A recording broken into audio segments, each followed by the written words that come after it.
বাংলাদেশে উচ্চ মাধ্যমিক বা এইচএসসি ও সমমান পরীক্ষায় উত্তীর্ণ শিক্ষার্থীদের শিক্ষার গুণগত মান নিয়ে উদ্বেগ ক্রমশ বাড়ছে। সাম্প্রতিক গবেষণা এবং আন্তর্জাতিক বিশ্লেষণে দেখা গেছে এইচএসসি পাস শিক্ষার্থীদের জ্ঞান ও দক্ষতা গড়ে আন্তর্জাতিকভাবে সপ্তম শ্রেণীর সমতুল্য। এই বিষয়টি শিক্ষার গুণগত মান নিয়ে গুরুতর প্রশ্ন তুলেছে। বিস্তারিত জানাচ্ছেন জান্নাতুন নাহার জেরি। বাংলাদেশের শিক্ষা ব্যবস্থা নিয়ে গভীর উদ্বেগ প্রকাশ করেছে বিশ্বব্যাংক সহ একাধিক আন্তর্জাতিক গবেষণা প্রতিষ্ঠান। তাদের মতে এইচএসসি বা সমমান পরীক্ষায় উত্তীর্ণ শিক্ষার্থীদের গড় জ্ঞান ও দক্ষতা আন্তর্জাতিক মান অনুযায়ী মাত্র সপ্তম শ্রেণীর শিক্ষার্থীর সমান। বিশ্বব্যাংকের একটি প্রতিবেদনে এমন তথ্য উঠে এসেছে।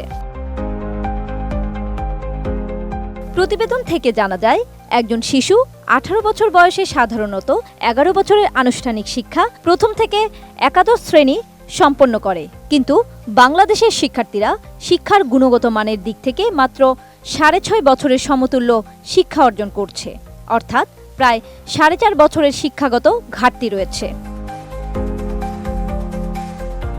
যদি একজন শিশু 4 বছর বয়সে স্কুলে ভর্তি হয়, তবে 18 বছর বয়সে তার 10.2 বছরের আনুষ্ঠানিক শিক্ষা সম্পন্ন করার কথা, কিন্তু শিক্ষার গুণগত মান বিবেচনায় তারা প্রকৃতপক্ষে মাত্র 6 বছরের সমতুল্য শিক্ষা অর্জন করছে, যা 4.2 বছরের শিক্ষাগত ঘাটতি নির্দেশ করে।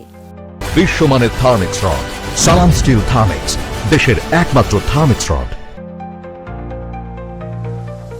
শিক্ষা প্রশাসন এই ঘাটতি সম্পর্কে অবগত এবং তারা জানিয়েছে যে বাংলাদেশের আর্থসামাজিক প্রেক্ষাপটে বিভিন্ন প্রতিকূলতা শিক্ষার গুণগত উন্নয়নে বাধা সৃষ্টি করছে।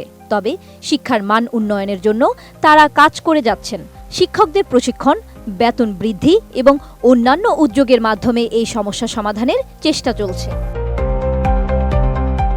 গত 2 দশকে বাংলাদেশ শিক্ষায় পরিমাণগত অগ্রগতি অর্জন করলেও গুণগত ঘাটতি জাতীয় অর্থনীতিতে নেতিবাচক প্রভাব ফেলছে। বিশ্বব্যাংকের মতে ইস্ট এশিয়ার উন্নয়নশীল দেশগুলো দক্ষ মানব সম্পদ গড়ে তুলে অর্থনৈতিক সাফল্য অর্জন করেছে। বাংলাদেশের অর্থনৈতিক অগ্রগতির জন্য শিক্ষার গুণগত মানে আমূল পরিবর্তন প্রয়োজন।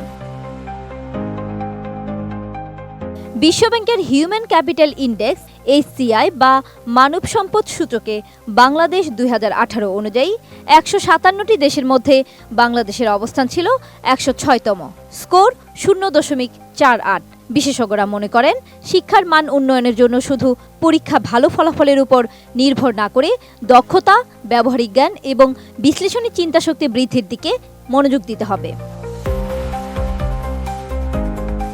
বর্তমানে পাঠ্য বই মুখস্থ করে পরীক্ষায় ভালো নম্বর পাওয়া গেলেও শিক্ষার্থীরা বাস্তব জীবনে প্রয়োজনীয় দক্ষতা অর্জনে পিছিয়ে পড়ছে।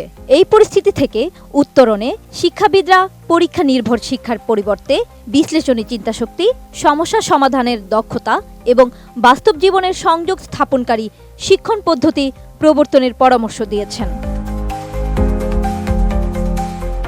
জান্নাতুন Nahar Jerry, desk report, ATN news.